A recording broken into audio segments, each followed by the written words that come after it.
हरे कृष्णा। ओम श्री महालक्ष्मी नमः। शास्त्रों के अनुसार शरद पूर्णिमा के दिन महालक्ष्मी जी भगवान श्री विष्णु के साथ गरुड़ पर बैठकर पृथ्वी लोक में भ्रमण के लिए आती हैं। मां लक्ष्मी जी अपने भक्तों पर अपनी कृपा बरसाती हैं। मान्यता है कि जिस घर में अंधेरा या जो सोया रहता हो, मां लक्ष्मी जी उनके दरवाजे से ही लौट जाती हैं। मां लक्ष्मी की कृपा से लोगों को कर्ज से मुक्ति मिलती है और यही कारण है कि शरद पूर्णिमा को कर्ज मुक्ति पूर्णिमा भी कहते हैं। अलग अलग क्षेत्रों में शरद पूर्णिमा अलग अलग नामों से जानी जाती है। जैसे कि कुछ जगह पर इसे कोजागरा पूर्णिमा या कमोद व्रत के नाम से भी जाना जाता है। शरद पूर्णिमा की रात अपने आप में अद्वितीय मानी जाती है, क्योंकि इसे चंद्रमा की सबसे उज्जवल और सौम्य रात कहा जाता है। इस दिन चंद्रमा की किरणों में विशेष औषधि गुण होते हैं, जो स्वास्थ्य और समृद्धि प्रदान करते हैं। शरद पूर्णिमा का यह पावन पर्व भगवान श्री कृष्ण और देवी लक्ष्मी जी से भी जुड़ा हुआ है और इस दिन की गई पूजा अर्चना से धन धान्य और खुशहाली की प्राप्ति होती है। भक्त इस रात को विशेष रूप से खीर बनाकर चंद्रमा की किरणों में रखते हैं, जिसे अमृत तुल्य माना जाता है। अलग अलग राज्यों में शरद पूर्णिमा को मनाए जाने की परंपराएं अलग हो सकती हैं, लेकिन सबका उद्देश्य एक ही होता है, भगवान का आशीर्वाद प्राप्त करना और परिवार में सुख समृद्धि की कामना करना। यह पर्व न केवल भक्ति और आस्था का पर्व है, बल्कि प्रकृति के साथ मानव के गहरे संबंधों को भी दर्शाता है। शरद पूर्णिमा की रात को भगवान श्री कृष्ण और श्री राधा रानी की रास लीला से भी जोड़ा जाता है, जो कि इस पर्व की महिमा को और भी बढ़ा देता है। आज के दिन जो भक्त सच्चे मन से शरद पूर्णिमा की कथाओं का श्रवण करते हैं, उन पर भगवान श्री कृष्ण और राधे रानी की विशेष कृपा होती है। तो प्रिय श्रोताओं, आइए अब इस अद्भुत पर्व से जुड़ी कथा को विस्तार पूर्वक सुनते हैं, जो हमें इस रात्रि के महत्व और उससे मिलने वाले आशीर्वाद के बारे में बताती है। एक कथा के अनुसार एक बार एक साहूकार की 2 पुत्रियां थीं। दोनों ही पुत्रियां पूर्णिमा का व्रत रखा करती थीं। बड़ी पुत्री तो पूरे विधि विधान के साथ अपना पूरा व्रत करती, बल्कि छोटी पुत्री अधूरा ही व्रत करती थी। इसका परिणाम यह हुआ कि विवाह होने के बाद छोटी पुत्री की संतान पैदा होते ही मर जाती थी। उसने पंडितों से इसका कारण पूछा तो उन्होंने बताया कि तुम पूर्णिमा का अधूरा व्रत करती थी, जिसके कारण तुम्हारी संतान पैदा होते ही मर जाती थी। पूर्णिमा का पूरा व्रत विधि विधान से करने से तुम्हारी संतान जीवित रह सकती है। तब उसने पंडितों की सलाह पर पूर्णिमा का पूरा व्रत विधि विधान से किया। बाद में उसके एक पुत्र हुआ, लेकिन भाग्य का खेल देखिए, उसकी यह संतान भी ज्यादा दिनों तक जीवित नहीं रह पाई। अपनी इस संतान को भी मृत देखकर छोटी बहन के पांव तले जमीन खिसक गई। लेकिन इस बार उसे लगा कि शायद से उसकी बड़ी बहन के पुण्य फल उसके पुत्र के प्राण वापस लौटा दे, और ऐसा सोचकर उसने अपनी संतान को एक पटरे पर चादर से ढककर लिटा दिया और बड़ी बहन को घर पर बुला लाई। जब बड़ी बहन घर पर आई तो उसने अपनी बहन से बोला कि आप इस पटरे पर बैठ जाओ। जैसे ही बड़ी बहन बैठने लगी, उसका पल्लू उस मृत शिशु के शरीर को स्पर्श कर गया, जिससे वह रोने लगा। उस नन्हे से शिशु को रोता देखकर बड़ी बहन को बड़ा क्रोध आया और वह मारे क्रोध में बोली कि बहन, तुम मुझसे यह कैसा पाप करवाने जा रही थी? अगर मेरे बैठने से इस बच्चे को कुछ हो जाता। तो यह सुनकर छोटी बहन बोली, अरे दीदी, ये तो पहले से ही मृत था। यह तो आपके भाग्य से जीवित हुआ है। आपने हमेशा शरद पूर्णिमा का व्रत विधिपूर्वक किया है, और यह उसका ही फल है कि आपके पल्लू के स्पर्श मात्र से ही मेरी संतान फिर से जीवित हो गई है। इस प्रकार छोटी बहन की संतान को नया जीवन दान मिला, और जब यह समाचार नगर के राजा को मिली तो उसने पूरे नगर में ढंढोरा पिटवा दिया और सबको इस पावन व्रत को करने की सलाह दी। तभी से लोगों की श्रद्धा इस व्रत में निहित है, और भक्त अपने भाग्य को जागृत करने के लिए इस व्रत को पूरी श्रद्धा से करते हैं। शरद पूर्णिमा से जुड़ी एक व्रत कथा को भगवान श्री कृष्ण ने एक बार अपनी मैया यशोदा को भी सुनाया था। एक बार मैया यशोदा के पूछने पर भगवान श्री कृष्ण ने उनसे पूर्णिमा की जो कथा कही, उसे अब आप सभी श्रद्धा युक्त होकर अपने भाग्योदय के लिए पूरा अवश्य सुनिए। द्वापर युग में एक समय की बात है। यशोदा जी ने श्री कृष्ण से कहा, हे कृष्ण, तुम सारे संसार के उत्पन्न करता, पालन करता और उसके संहार करता हो। आज कोई ऐसा व्रत मुझसे कहो जिसके करने से मृत्यु लोक में स्त्रियों को विधवा होने का भय ना रहे। और यह व्रत सभी मनुष्यों की मनोकामनाएं भी पूर्ण करने वाला हो। तब श्री कृष्ण कहने लगे, हे माता, आपने अति सुंदर प्रश्न किया है। मैं आपसे ऐसे ही व्रत को विस्तार पूर्वक कहता हूँ। सौभाग्य की प्राप्ति के लिए स्त्रियों को 32 पूर्णमासियों का व्रत करना चाहिए। इस व्रत के करने से स्त्रियों को सौभाग्य संपत्ति मिलती है। यह व्रत अचल सौभाग्य देने वाला और भगवान शिव के प्रति मनुष्य मात्र की भक्ति को बढ़ाने वाला है। तब यशोदा जी कहने लगी, हे कृष्ण, सबसे पहले इस व्रत को मृत्युलोक में किसने किया था? इसके विषय में भी मुझे विस्तार पूर्वक बताओ। तब श्री कृष्ण कहने लगे कि माते, इस भूमंडल पर एक अत्यंत प्रसिद्ध राजा चंद्रहास से पाली अनेक प्रकार के रत्नों से परिपूर्ण कार्तिका नाम की एक नगरी थी।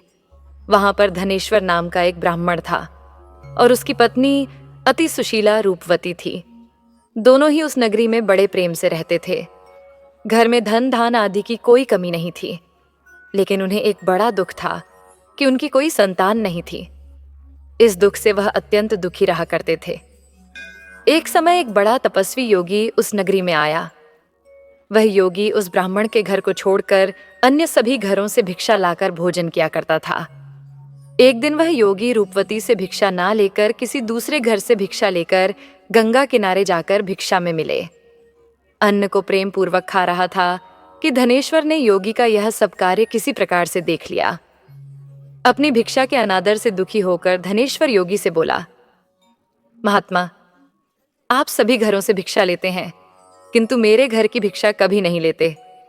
इसका क्या कारण है?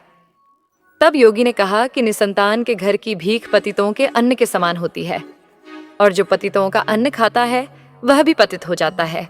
क्योंकि तुम नहीं संतान हो, इसलिए पतित हो जाने के भय से मैं तुम्हारे घर की भिक्षा नहीं लेता।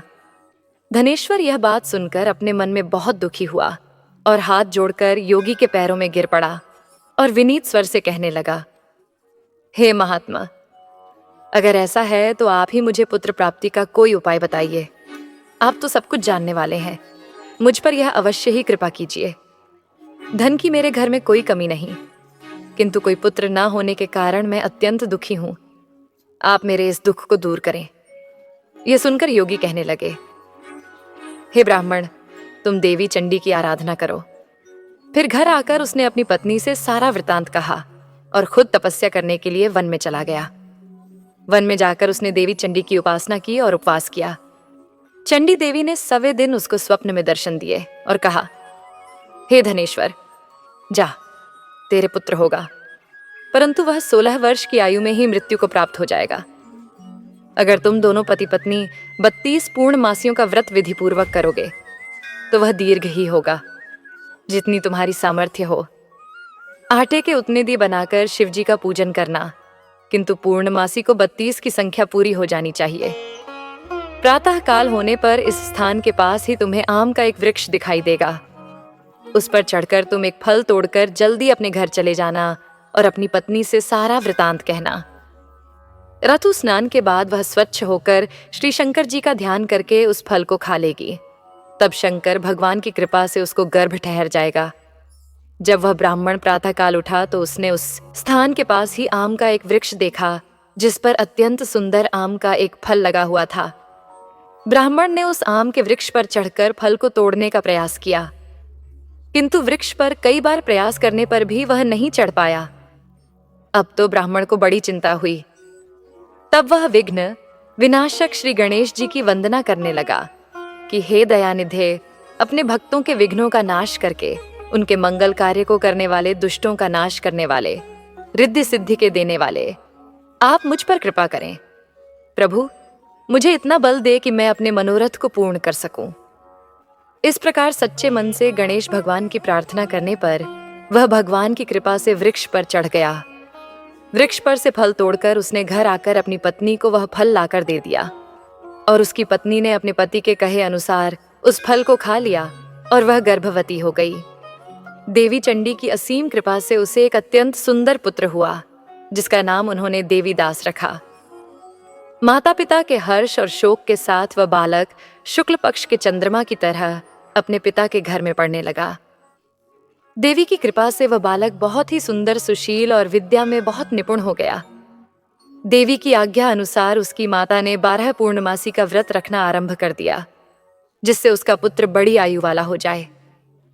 1.25 वर्ष लगते लगते देवीदास के माता पिता को बड़ी चिंता हो गई कि कहीं उनके पुत्र की इस वर्ष मृत्यु ना हो जाए। इसलिए उन्होंने अपने मन में विचार किया कि अगर यह दुर्घटना उनके सामने हो गई तो कैसे सहन कर सकेंगे। इसलिए उन्होंने देवीदास के मामा को बुलाया और कहा, हमारी इच्छा है कि देवीदास 1 वर्ष तक काशी में जाकर विद्या अध्ययन करें और उसको तुम अकेला कभी नहीं छोड़ना। इसलिए तुम साथ में जाओ और 1 वर्ष के बाद इसको वापस लौटा लाना।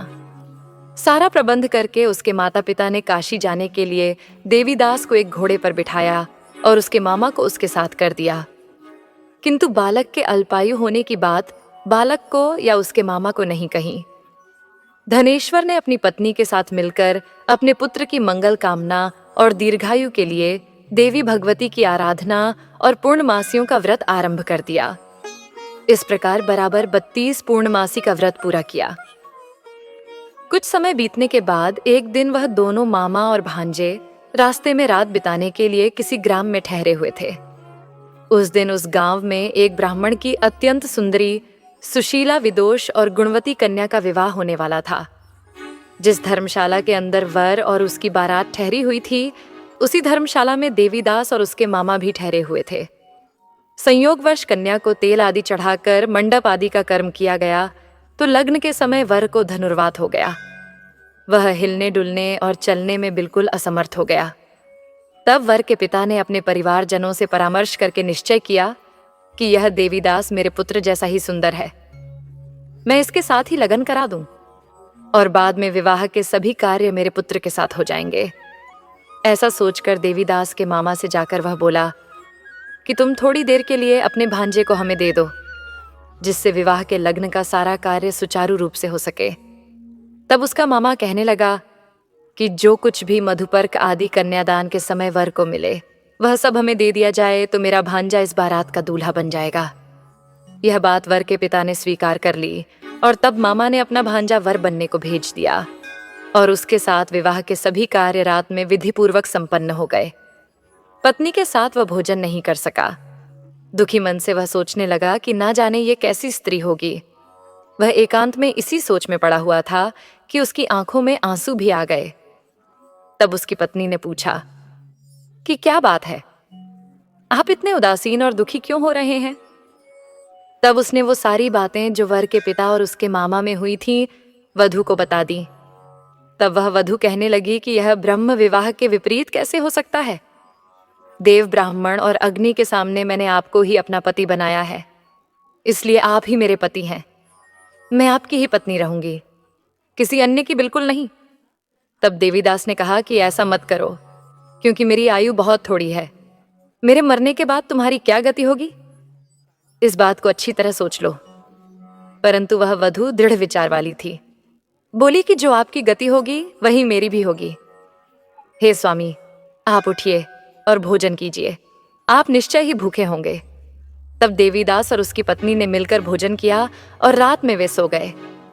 प्रातःकाल देवीदास ने अपनी पत्नी को 3 नगों से जड़ी हुई एक अंगूठी और एक रुमाल दिया और बोला, प्रिय, इसे संकेत समझकर रखो और शांत हो जाओ। मेरा स्मरण और जीवन जानने के लिए एक पुष्प वाटिका बना लो, उसमें सुगंधी वाली एक नव मल्लिका लगा लो। उसको हर दिन जल से सींचना और आनंद के साथ खेल कूदना और उत्सव मनाना। जिस समय और जिस दिन मेरी मृत्यु का होगा यह फूल सूख जाएंगे, और जब यह फिर से हरे भरे हो जाए तो समझ लेना कि मैं जीवित हूं। यह बात निश्चय करके समझ लेना और इसमें कोई संशय मत करना। ऐसा समझा बुझाकर वह चला गया। प्रातःकाल होते ही वहां पर गाजे बाजे बजने लगे। जिस समय विवाह के कार्य समाप्त करने के लिए वर तथा सब बाराती मंडप में आए तो कन्या ने वर को भली प्रकार से देखकर अपने पिता से कहा कि यह मेरा पति नहीं है, मेरा पति वही है जिसके साथ रात में मेरा विवाह हुआ था। इसके साथ तो मेरा विवाह ही नहीं हुआ। अगर यह वही है तो बताए कि मैंने इसको क्या दिया था और रात में हमारे बीच में क्या गुप्त बातें हुई थीं। वह सब बताई। पिता ने उसके कहे अनुसार वर को बुलवाया। कन्या की सारी बातें सुनकर वह कहने लगा कि मैं कुछ नहीं जानता। इसके बाद वह लज्जित होकर अपना समूह लेकर चला गया और सारी बारात भी अपमानित होकर वहां से लौट गई। भगवान श्री कृष्ण आगे बोले, हे माते, इस प्रकार देवीदास काशी विद्या पढ़ने के लिए चला गया। जब कुछ समय बीत गया तो काल से प्रेरित होकर एक सांप रात के समय उसको डसने के लिए वहां पर आया।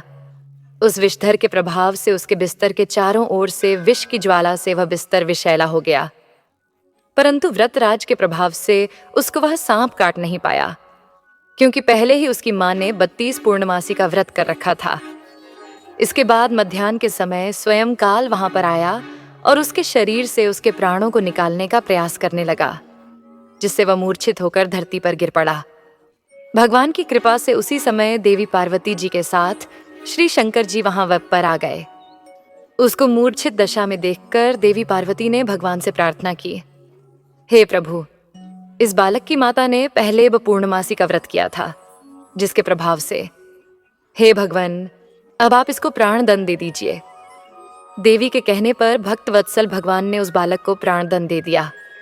इस व्रत के प्रभाव से काल को भी पीछे हटना पड़ा और देवीदास स्वस्थ होकर बैठ गया। उधर उसकी पत्नी उसके काल की प्रतीक्षा किया करती थी। एक दिन उसने देखा कि उस पुष्प वाटिका में पत्र पुष्प कुछ भी नहीं रहे, सब कुछ सूखकर नष्ट हो गए हैं। तो उसे बड़ा आश्चर्य हुआ, किंतु कुछ ही क्षण में वह सब वाटिका पहले की तरह हरी भरी हो गई। तब वह समझ गई कि उसके पति पुनर्जीवित हो गए हैं। यह देखकर वह बहुत प्रसन्न होकर अपने पिता से कहने लगी, पिताजी, मेरे पति जीवित हैं, आप उनको ढूंढिए। जब 1.25 वर्ष बीत गया तो देवीदास भी अपने मामा के साथ काशी से वापस अपने घर के लिए चल पड़ा। इधर उसके ससुर उसको ढूंढने के लिए घर से जाने ही वाले थे कि वह दोनों मामा भांजा वहीं पर आ गए। उसको आया देखकर उसका ससुर बड़ी प्रसन्नता के साथ उसे अपने घर में ले गया।